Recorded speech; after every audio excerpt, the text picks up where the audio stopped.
The apartment door swung open at 2:47 a.m., and Maya Washington's world shattered into space between one heartbeat and the next. Her swollen feet throbbed in discount sneakers soaked through from the rain, her pregnant belly pressed against scrubs that smelled of bleach and other people's suffering.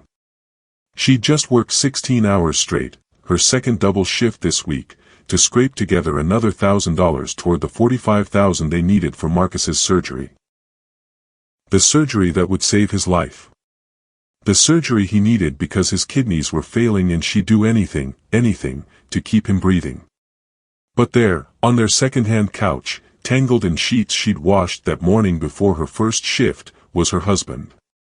And beneath him, soft moans escaping red-painted lips, was her sister.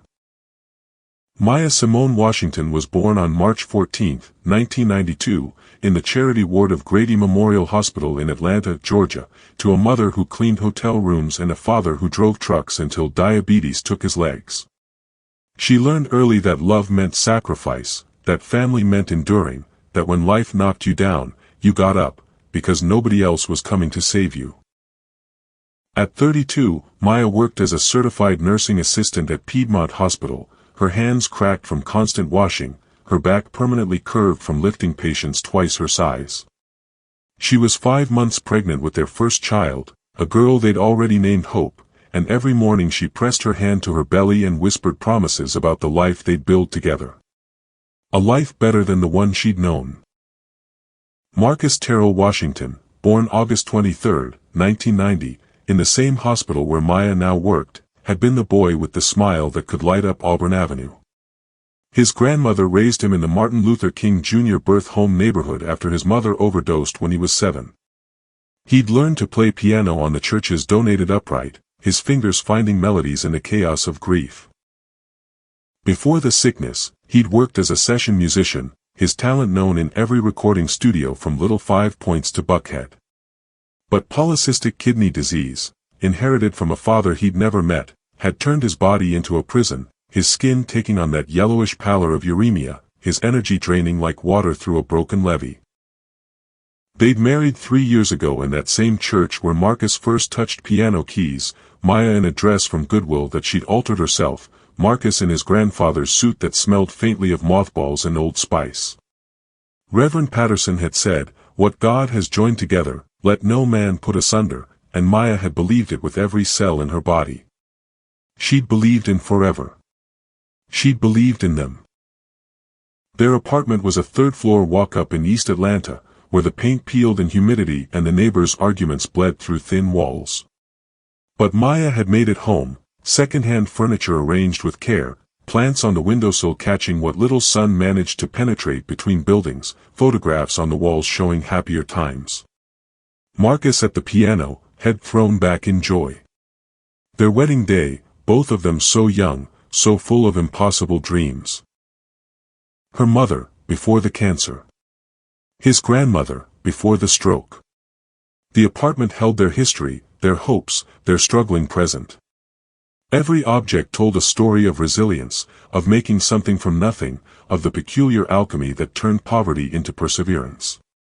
Alicia Washington, Maya's younger sister by 3 years, born April 2, 1995, had always been the pretty one, the one who inherited their father's light eyes and their grandmother's high cheekbones.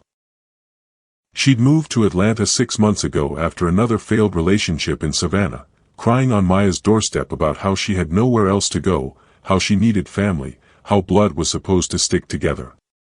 Maya had held her, let her sleep on their couch, helped her find a job at the call center downtown. Because that's what family did. That's what love looked like, sacrifice, opening doors, sharing the little you had. Now, standing in her own doorway at 2:47 a.m., rainwater pooling beneath her feet, Maya understood that sometimes love was the sharpest knife, wielded by the people you trusted most. The Washington family tree had roots that stretched back to sharecroppers in South Carolina, to people who survived through faith and stubbornness in equal measure. Maya's grandmother used to say, "We Washington women got iron in our spines and fire in our blood. The world is gonna try to break you, baby, but you don't break. You bend, you adapt, but you don't break." Maya had carried those words through her mother's death from breast cancer when she was 19, through putting herself through nursing assistant certification while working overnight shifts at Waffle House, through meeting Marcus at a community center where he volunteered teaching music to kids who looked like they'd looked, poor, black, hungry for something beautiful in a world that seemed determined to offer them nothing but hard edges. Marcus had been different then. Healthy. Full of dreams about cutting albums, about making music that mattered, about giving back to the neighborhood that raised him. They'd talked for hours on the center's front steps, Maya describing the patients she cared for, the way she tried to give them dignity in their most vulnerable moments, Marcus explaining how music was the only language that made sense when words failed. They'd both understood suffering intimately. They'd both believed in redemption.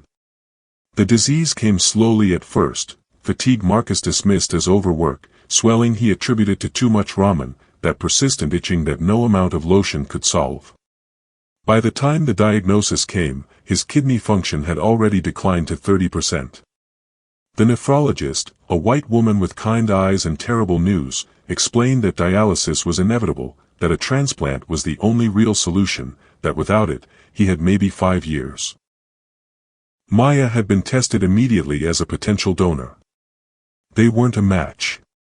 His grandmother was too old, too frail. Alicia had been tested too, when she first arrived in Atlanta. Also not a match.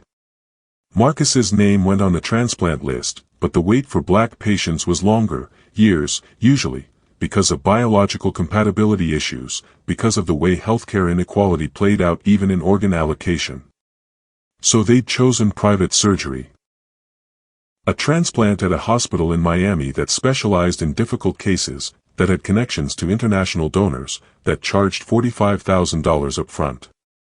Blood money, in its way. The price of a life. Maya had become a woman possessed. She picked up every extra shift Piedmont offered, worked through morning sickness, through the exhaustion that came with growing another human while your body ran on fumes. She'd sold her mother's jewelry, her grandmother's quilts. Pieces of her history transformed into currency. Marcus had tried to work too, playing small gigs when his body allowed, but increasingly he spent days on the couch, skin the color of old paper, eyes hollow with pain and the weight of watching his wife destroy herself to save him. Alicia had moved from the couch to the spare bedroom after 2 months.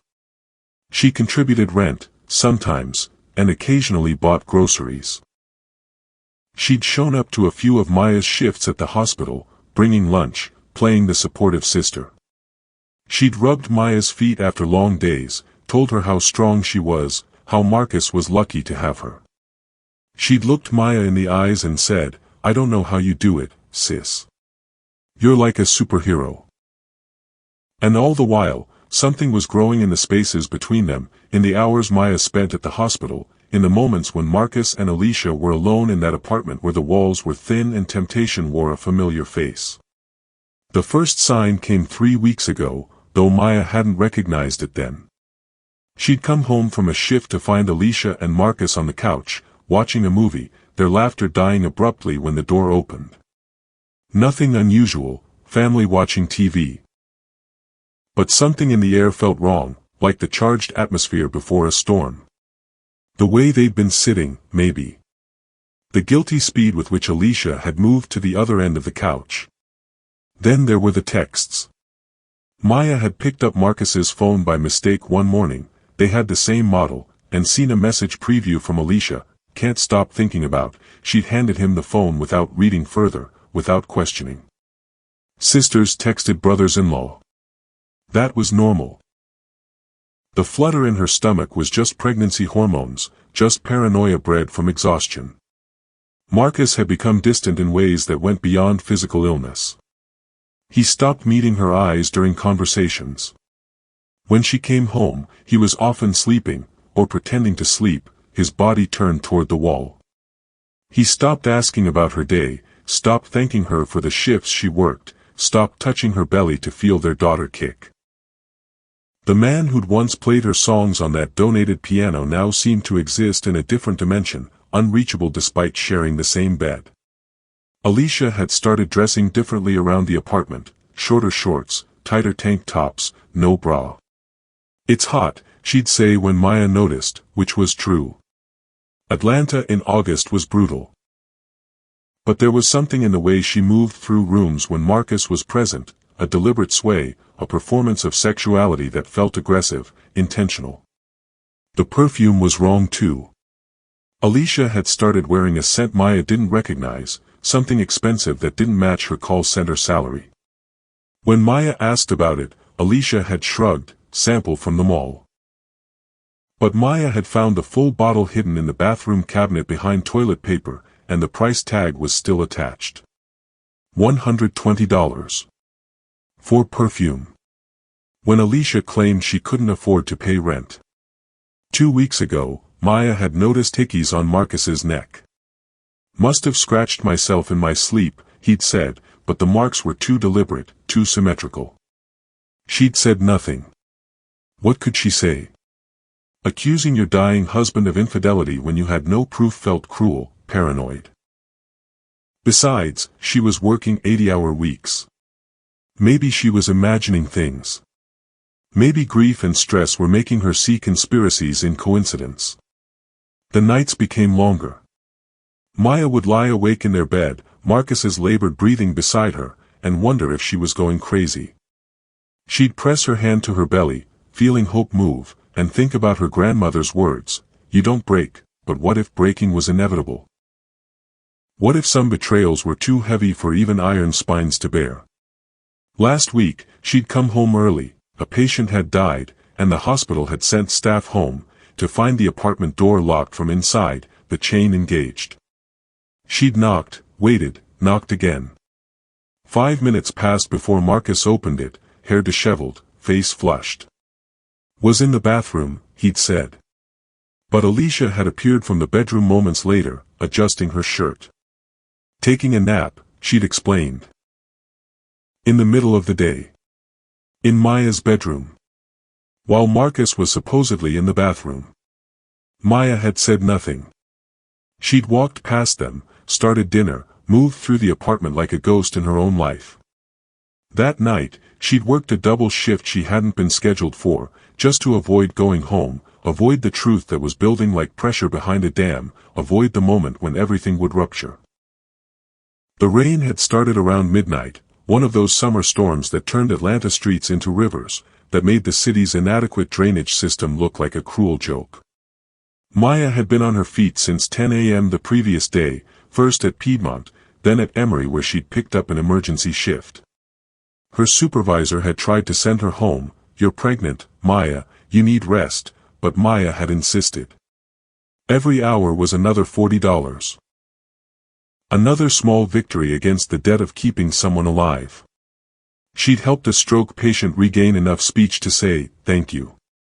She'd held the hand of a man dying from COVID, his family unable to visit because of restrictions, becoming family for him in those final moments. She'd cleaned up vomit and blood and urine, had been cursed at by patients in pain, had skipped meals because there wasn't time, had felt hope kick and kick inside her as if protesting this marathon of sacrifice. By 2:30 a.m., Maya was swaying on her feet. The bus ride home took 40 minutes, the world outside the rain-streaked windows looking underwater, distorted. She thought about the balance in their medical fund account, $42,000. 3,000 to go. Maybe another 3 weeks. Then Marcus's surgery. Then a donor kidney. Then life could begin again, Marcus recovering, the baby coming, maybe even saving enough for a house eventually, somewhere with a yard, somewhere Hope could play. She'd been thinking about baby names, Hope's middle name, which they hadn't chosen yet, when she climbed the 3 flights to their apartment. She'd been thinking about how she'd take 2 weeks off after the surgery, how they'd need to hire a home health aide, about the logistics of recovery and new motherhood simultaneously. She'd been thinking about survival. The door had been unlocked. The first anomaly. Marcus always locked it, paranoid about break-ins in their neighborhood where sirens were the lullaby that sang people to sleep. Maya's hand had hesitated on the knob, some animal instinct already knowing, already preparing for trauma. The living room was dark except for light bleeding from the bedroom. Their bedroom. Maya's feet moved forward of their own volition, her pregnant body heavy, dreamlike. She could hear sounds. The particular rhythms of sex that married people know, that intimate percussion of bodies in conjunction. For a moment, her brain refused to process it. Marcus was sick. Too sick. They hadn't made love in months. He barely had energy to shower. But bodies find energy for what they prioritize. Maya pushed open the bedroom door. The scene was illuminated by the lamp on the nightstand, the lamp she'd bought at a yard sale, the lamp that lit her late-night reading when she couldn't sleep. Marcus was on top, his back to her, moving with a vigor he hadn't shown her in a year. Beneath him, Alicia's legs were wrapped around his waist, her hands gripping his shoulders, her head thrown back in pleasure that looked practiced, performed, familiar. They hadn't heard the door. They were too lost in their own world, their own secret universe of betrayal.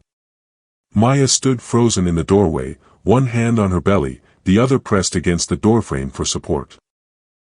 Time became elastic, stretching this moment into eternity. She could see everything in terrible detail, the sheets she'd washed that morning, still smelling of lavender detergent. The framed photo of their wedding on the dresser, Marcus's smile frozen in permanent joy. Alicia's clothes on the floor, the expensive perfume now making sense, the new lingerie, all of it purchased with money that should have gone to rent, to helping, to anything but this. Maya must have made a sound. A gasp, a sob, something human and broken, because Marcus's body went rigid. He turned, and their eyes met across the dim room. His face cycled through expressions too quickly, shock, shame, fear, and something worse, resignation. As if some part of him had been waiting for this moment, knew it was inevitable. Alicia sat up, pulling the sheet to cover herself, but her eyes held something different than Marcus's. Defiance. Challenge. Almost, satisfaction. Maya, she said, her voice steady. We didn't, you weren't supposed to.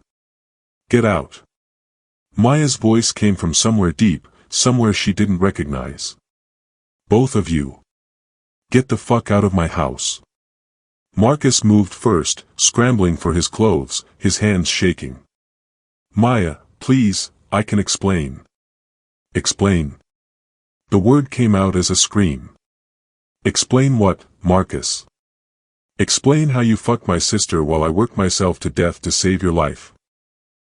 Explain how you betrayed me in the bed where I sleep, in the home I built for us, while our daughter grows inside me. Her hands moved to her belly protectively, as if hope could sense the catastrophe unfolding around them. The dam finally broke. Maya sank to her knees in the doorway, sobs tearing from her chest like they might rip her apart from the inside. Her body shook with the force of it. Months of denial, weeks of suspicion, years of sacrifice all converging in this singular moment of absolute devastation. The next 3 days existed in a fog. Maya moved through them like a woman underwater, every action requiring impossible effort. She'd made Marcus and Alicia leave that night, thrown Alicia's clothes into garbage bags, watched with dead eyes as Marcus tried to approach her, tried to speak. Don't, she'd told him. Don't say a word. Just go. They'd left. Where, she didn't know. Didn't care. She'd locked the door behind them, slid down against it, and cried until her throat was raw and no more tears would come. She'd called in sick to work, for the first time in 3 years. Couldn't explain what was wrong. How do you tell your supervisor that your marriage imploded while you were working a double shift to save your husband's life?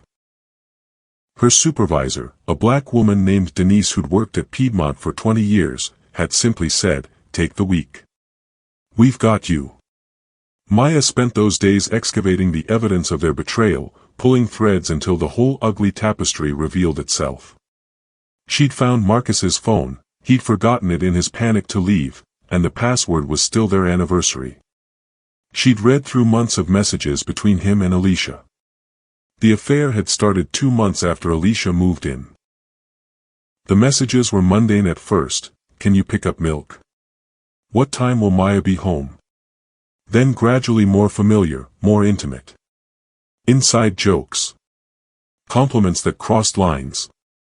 Then photos. Videos. Explicit proof of escalating infidelity that made Maya's stomach turn. There was a video from 3 weeks ago, filmed in their bedroom while Maya had been at work. Alicia's voice, "Tell me you love me." Marcus's response, breathy, lost, "I love you." Words he'd stopped saying to his wife, given freely to her sister. In text chains, Maya discovered the psychology of their betrayal. Marcus, "I feel guilty, but when I'm with you, I forget I'm dying." Alicia, "She's never here anyway. She chose work over you." Marcus, "She's working for me." Alicia, "Is she though? Or is she avoiding this, avoiding us? She doesn't look at you the way I do." They'd constructed a narrative where Maya was the villain. Absent, neglectful, choosing work over family. They'd rewritten reality to justify their desires, to make the betrayal righteous somehow, defensible.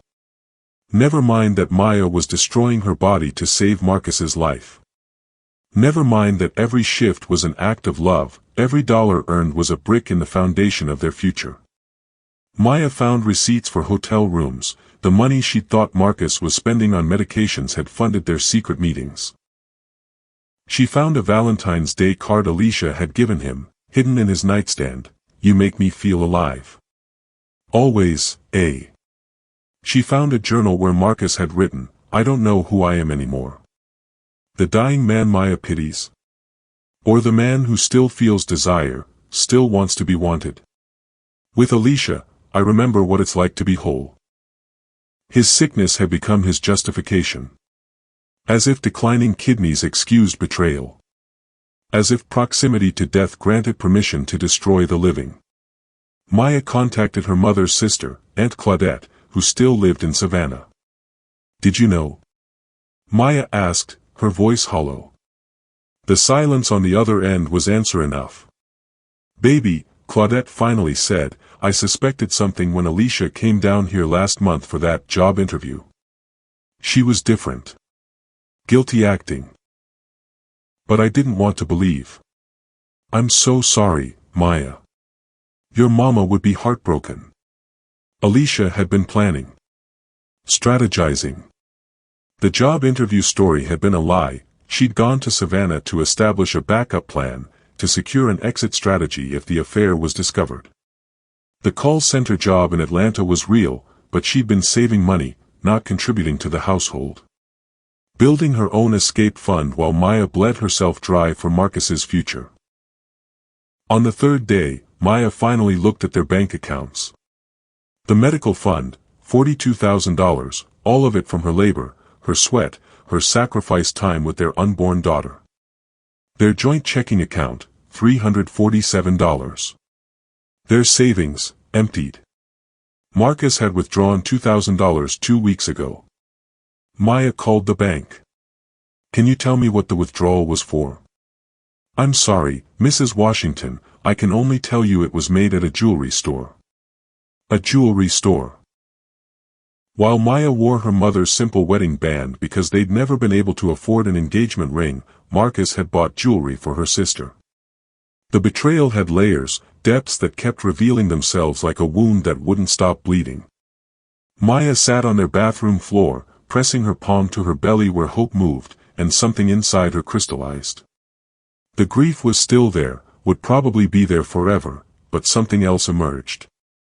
Something colder. Clearer. She thought of her grandmother, "You don't break." She wasn't breaking. She was transforming. The old Maya would have blamed herself. Would have wondered what she did wrong, how she failed, whether she'd been blind or stupid or somehow insufficient. The old Maya would have prioritized everyone else's feelings over her own rage, would have tried to understand, to forgive, to find a way to make the family whole again because that's what women were supposed to do. Absorb damage, transform it into grace, pretend wounds could be wished away through enough love and sacrifice. That Maya died on the bathroom floor of their East Atlanta apartment while hope kicked inside her, as if the baby herself was demanding something different, something harder, something real. The woman who stood up was forged from different material. Maya spent the next week reading, not romance novels or baby books, but Stoic philosophy. Marcus Aurelius, Epictetus, Seneca. Her grandmother had quoted the Bible, but these ancient voices spoke a language Maya needed now, about what was in her control and what wasn't, about accepting reality as it was rather than as she wished it to be, about the dignity that came from responding to betrayal with discipline rather than chaos. You have power over your mind, not outside events. Realize this, and you will find strength. Marcus Aurelius understood that peace came not from controlling others but from controlling yourself, your reactions, your narrative. She couldn't control Marcus's infidelity. She couldn't control Alicia's treachery. But she could control her response. She could choose dignity over destruction, strategy over surrender. Maya began documenting everything methodically. Printed the text messages. Made copies of the bank statements showing Marcus's withdrawals. Contacted an attorney. A black woman named Patricia Okonkwo who ran a small practice in Decatur specializing in family law. Patricia took one look at the evidence and said, "Girl, you've got a case that writes itself. Adultery, financial infidelity during pregnancy, abandonment. We're going after everything." Everything meant the medical fund. All $42,000 of it. Marcus wasn't getting a penny of the money she'd nearly killed herself to earn. Patricia explained. In Georgia, marital property is equitable, not necessarily equal.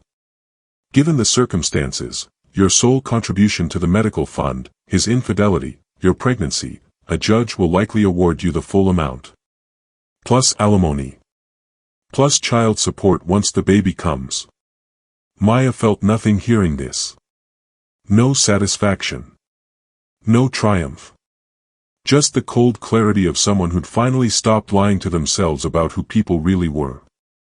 She blocked Marcus's number but kept Alicia's. Knowledge was power, and she wanted to know what they were planning. Alicia tried calling 17 times the first day. Maya didn't answer. Then came texts, "Please, Maya, let me explain. You don't understand. Marcus loves you, we made a mistake. Don't destroy our family over this."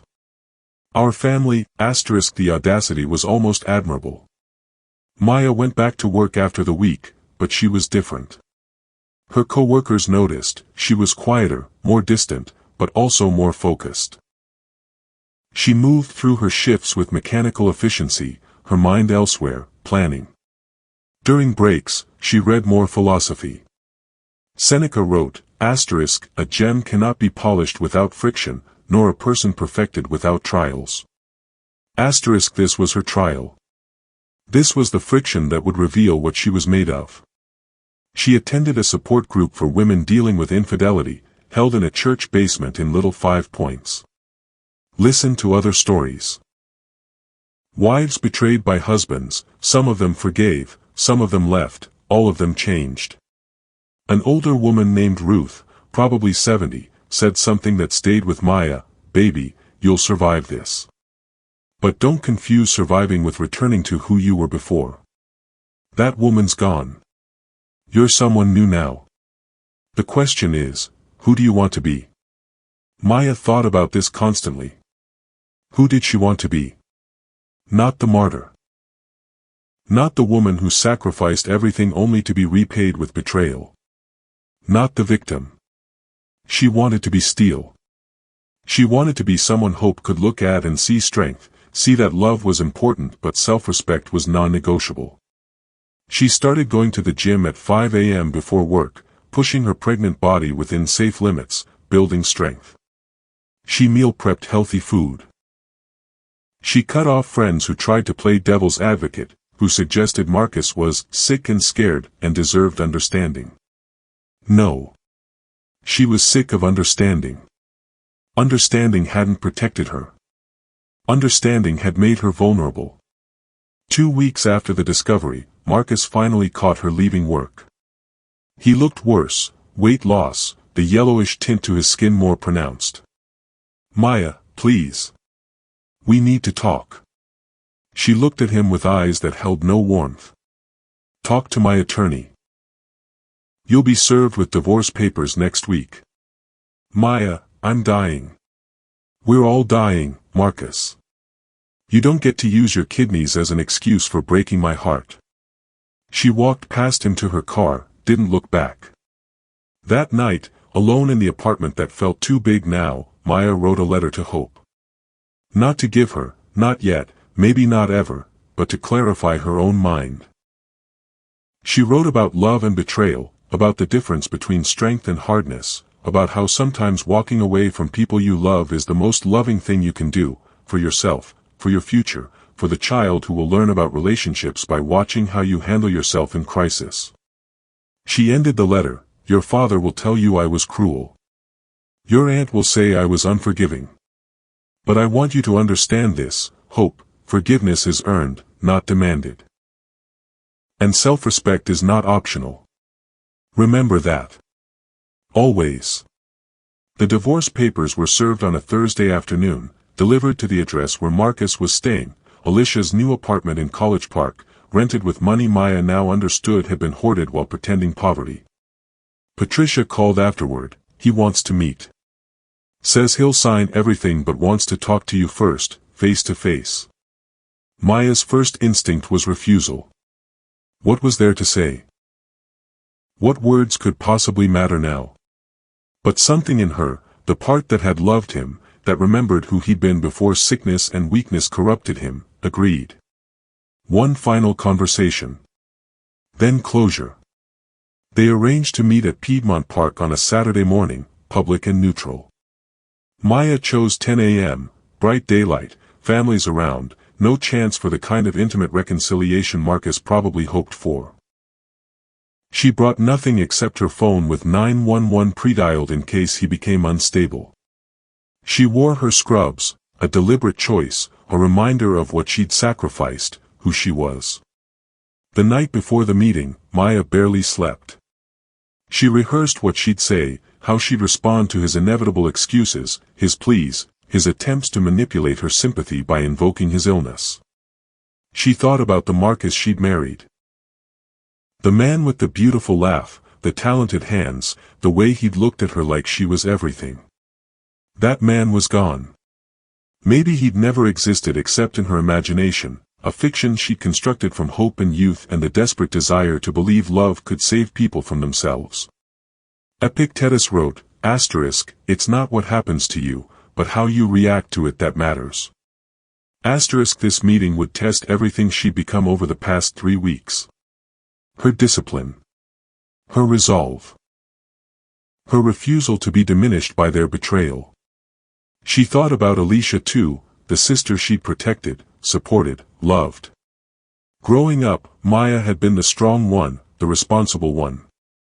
Alicia had been fragile, always needing rescue, and Maya had made herself Alicia's shield against a world that was often cruel to beautiful, directionless black girls. She'd paid Alicia's rent once when she was 19 and about to be evicted. She'd bailed Alicia out of jail after a DUI. She'd driven to Savannah 3 times to rescue Alicia from abusive relationships. And this was her reward. This was what unconditional love had earned her. Maya understood now that she'd been enabling Alicia's destructiveness. That sometimes love meant boundaries, consequences, allowing people to face the results of their choices. She'd tried to be Alicia's savior, but all she'd done was teach her sister that Maya would always be there to clean up messes, to absorb pain, to sacrifice herself so Alicia could avoid growing up. That stopped now. Saturday morning arrived with unseasonable coolness, the August heat temporarily broken. Maya drove to the park with the windows down, her hand on her belly where Hope moved constantly now, as if the baby sensed her mother's tension. "It's okay," Maya whispered. "I've got us. Whatever happens, I've got us."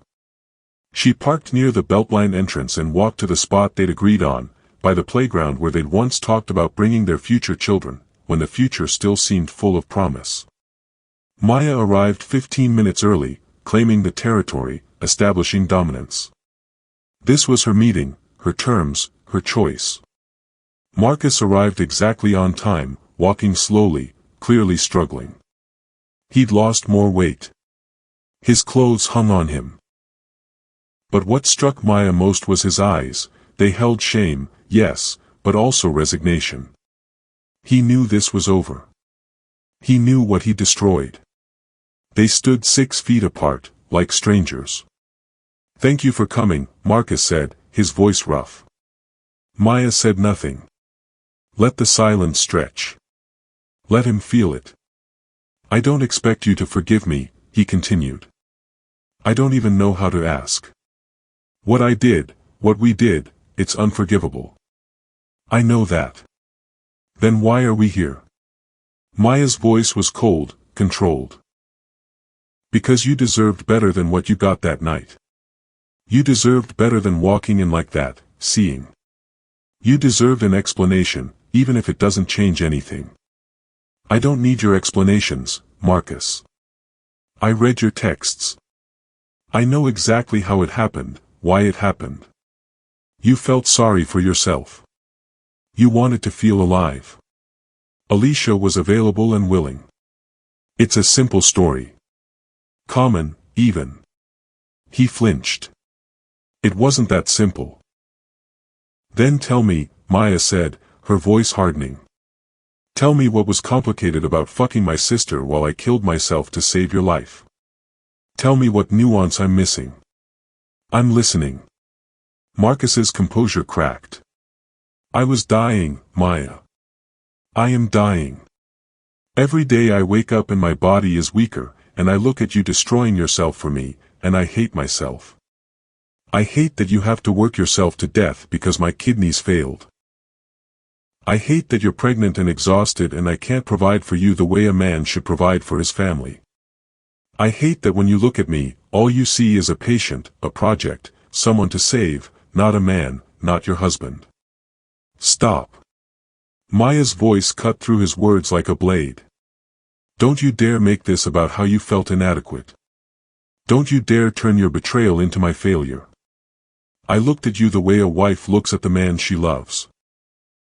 I worked those shifts because I wanted you to live, because I wanted Hope to know her father, because I believed in us. I believed in you. I know. No, you don't know. You have no idea what you threw away. Do you know what I did 3 weeks ago?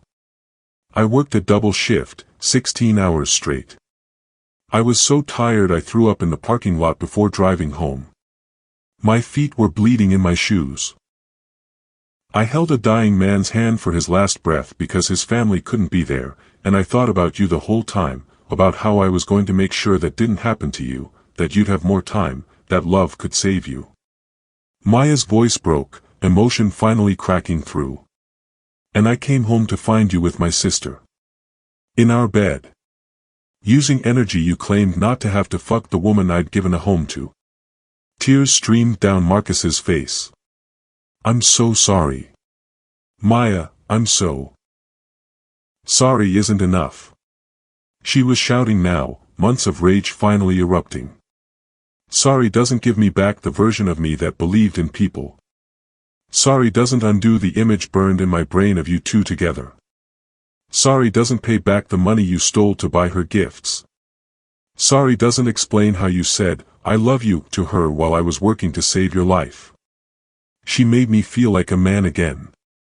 Marcus shouted back, his own anger rising. "When I'm with you, I'm a patient. I'm a burden. Every time you look at me, I see pity. But with Alicia, I was just Marcus, just a man who wanted someone who wanted him back, not out of obligation or duty but because she's a vulture who prey on broken things." Maya finished. "Because she's never taken responsibility for anything in her life and you were convenient. Because neither of you gave a damn about anyone but yourselves." She stepped closer, her voice dropping to something lethal. "You want to know what duty is, Marcus? Duty is keeping vows. Duty is honoring the woman who stood by you when you had nothing. Duty is recognizing that love isn't just feeling desired, it's choosing, every single day, to be worthy of someone's sacrifice. I know I failed. You didn't fail. Failure is trying and falling short. You didn't even try. You took the easy path, the selfish path, and you tried to justify it by blaming your sickness, by blaming me for working too much, by rewriting our marriage as something broken so you could feel righteous about breaking it further. Maya's hands moved to her belly. This baby inside me. She's going to grow up knowing that her father was a coward. That when things got hard, when sacrifice was required, he chose betrayal. And I'm going to teach her that people's actions reveal who they really are, not their words, not their excuses, not the stories they tell themselves to sleep at night. Marcus crumbled then, sinking onto a nearby bench, sobs racking his diminished body. I'm going to die, Maya. Without that surgery, I have maybe a year. Less, probably. And I'll die knowing I destroyed the only real thing I ever had. I'll die alone. Maya looked down at him, and for the first time since the discovery, she felt something like peace. Not forgiveness. Not reconciliation. Just clarity. You were already alone, Marcus. You chose that. The moment you touched my sister, you chose to be alone. You just didn't realize it yet. Can't you, can't we, for hope's sake, can't we try? No. The word was final, absolute. Hope deserves better than a father who teaches her that betrayal can be explained away, forgiven without consequence, that marriage vows are negotiable when things get hard. She deserves better than growing up in a home built on lies. And I deserve better than spending whatever time you have left playing the martyr, pretending we can recover from this, dying slowly alongside you not from kidney failure but from the poison of your choices. She started to walk away, then turned back one final time. The money in the medical fund? It's mine. All of it. My attorney's filing an emergency motion for sole control. You'll get nothing from it. Find another way to pay for your surgery. Maybe Alicia can work some double shifts. The cruelty in her voice was intentional, earned. You wanted her so badly. You've got her. See how far love goes when it's not backed by sacrifice. Maya, please, his voice was desperate now, panicked. I need that money. You needed a wife who loved you enough to destroy herself for your survival. You had that. You threw it away. Maya's voice was ice. Now you need to live with your choices. However long that lasts. She walked away through Piedmont Park, past families playing, past lovers holding hands, past the playground where they'd once dreamed of bringing their children. She didn't look back. Behind her, Marcus called her name, his voice breaking, but Maya kept walking. One foot in front of the other. Like her grandmother taught her. You don't break. When she reached her car, she sat for a long moment, hands on the steering wheel, breathing. Hope kicked hard, as if celebrating. Maya pressed her palm to her belly and whispered, "We're okay. We're going to be okay." The divorce was finalized 6 weeks later. Patricia had worked quickly, and Marcus, perhaps out of guilt or hopelessness, hadn't contested anything. Maya retained the medical fund, the apartment, and sole custody of Hope. Marcus was ordered to pay child support once he returned to work, if he returned to work. The judge, a black woman in her 60s, had looked at Marcus with something like disgust when she read the circumstances of the case. "Mr. Washington," she'd said, "I've seen many cases in this courtroom, but rarely one where the betrayal was so profound, so complete. Your wife worked herself to exhaustion, while pregnant, to save your life. And you repaid that sacrifice with infidelity with her own sister. I'm granting Mrs. Washington everything she's asked for. You're dismissed."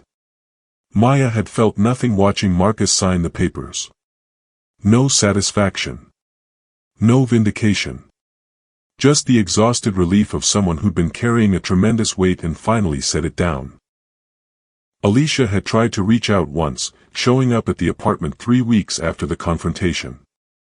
Maya had looked through the peephole, seen her sister's face, and simply not opened the door.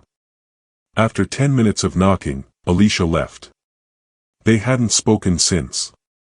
Aunt Claudette had called to say Alicia moved back to Savannah, tail between her legs, stories circulating through the family about what she'd done. "Nobody's taking her in," Claudette reported. "She burned that bridge, baby. Burned it to ash." Maya felt no triumph in Alicia's exile.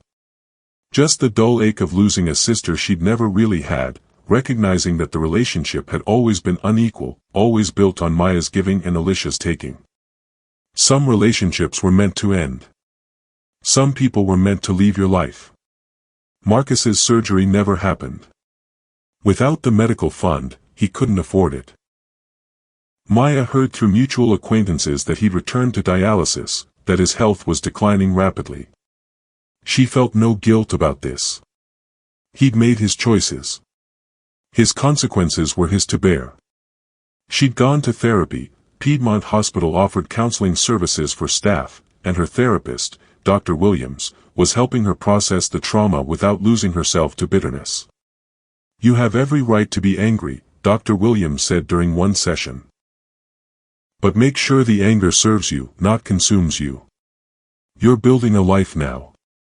Make sure it's the one you want." The life Maya was building centered on hope. She'd converted the spare bedroom, Alicia's former room, into a nursery, painted it yellow and gray, filled it with second-hand furniture she'd refinished herself. She'd joined a support group for single mothers, found community with women who understood the particular challenges of raising children alone in a city as expensive as Atlanta. Her co-workers at Piedmont had become her family.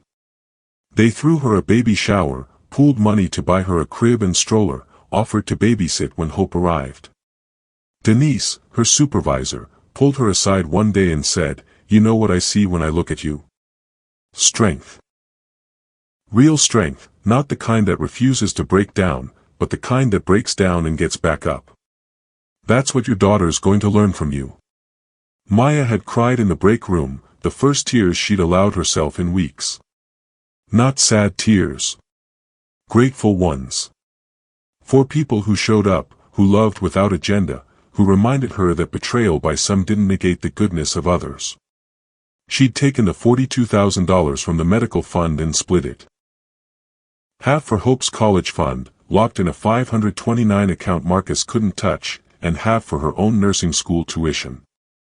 She was going back to school, getting her RN, then her BSN. Building a career that would let her provide for Hope, for herself, without needing anyone's rescue. The old Maya had been a martyr. The new Maya was an architect, building something deliberate and strong.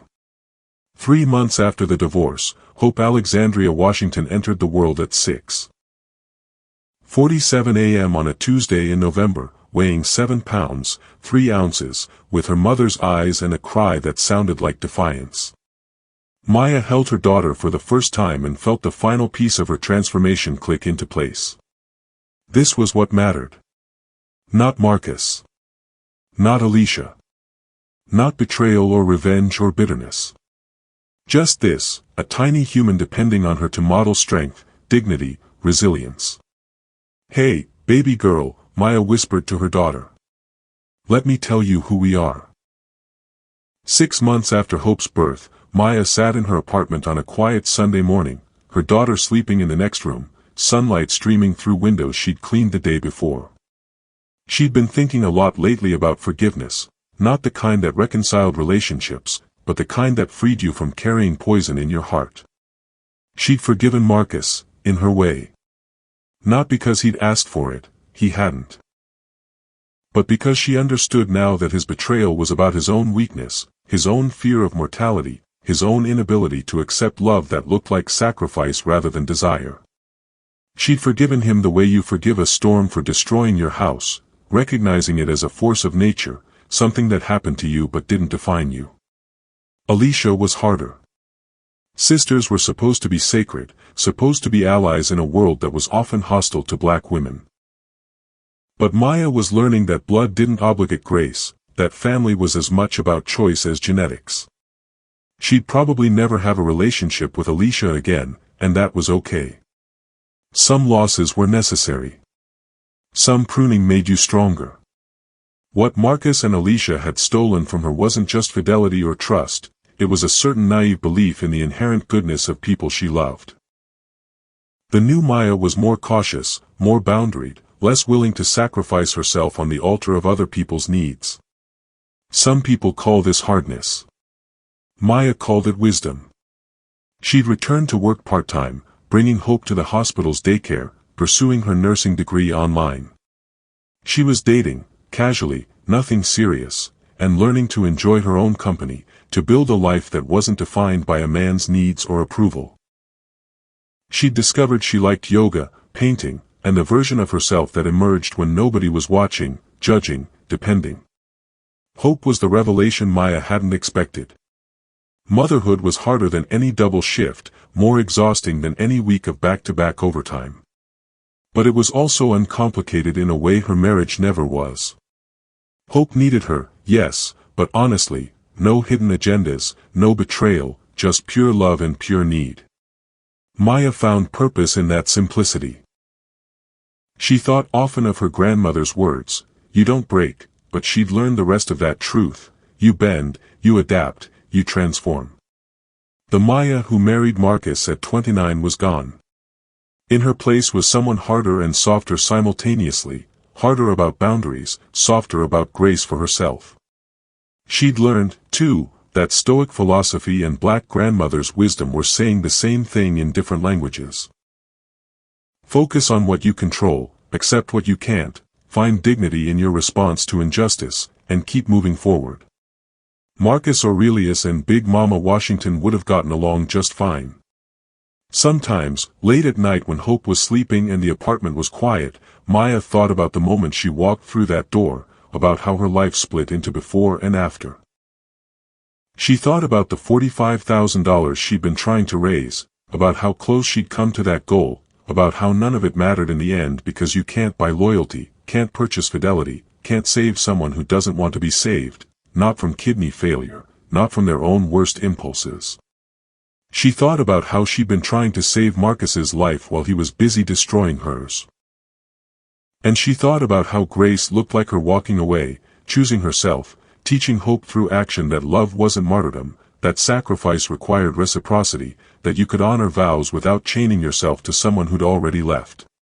Maya Washington, 33 years old, single mother, nursing student, survivor, she looked in the mirror now and recognized the woman staring back. Scarred but standing. Wounded but whole. Betrayed but unbroken. Exactly who she needed to be for the daughter sleeping in the next room, for the life she was building one deliberate choice at a time, for the future that looked nothing like the past and everything like freedom. So I want to hear from you. If you were Maya, could you have forgiven Marcus? Could you have forgiven your own sister? Do you think she made the right choice keeping the medical fund, or should she have given him a chance at the surgery despite everything?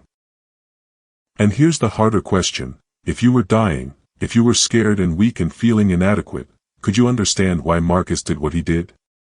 Does sickness excuse betrayal? Does fear of death make infidelity more forgivable? What about Alicia? Was she a victim too, manipulated by a vulnerable man, or was she a predator who saw an opportunity and took it? How do we judge people who betray family in the name of love, or desire, or whatever they want to call it? And finally, what would you teach your daughter if you were Maya? That forgiveness is strength. That boundaries are non-negotiable. That love requires sacrifice, but sacrifice doesn't guarantee love. How do you raise a child to be strong without becoming hard, to protect themselves without becoming closed off? Drop your thoughts in the comments. Tell me if Maya's story resonated with you, if you've experienced betrayal like this, if you chose differently than she did.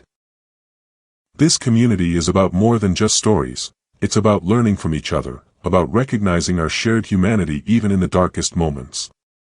If this story moved you, hit that like button. If you want more stories about resilience, betrayal, transformation, and the complicated reality of love and family, subscribe to the channel. We're building something here, a space for honest conversations about the hardest parts of being human. And remember, you don't break. You bend, you adapt, you transform. But you don't break. Share this with someone who needs to hear that today.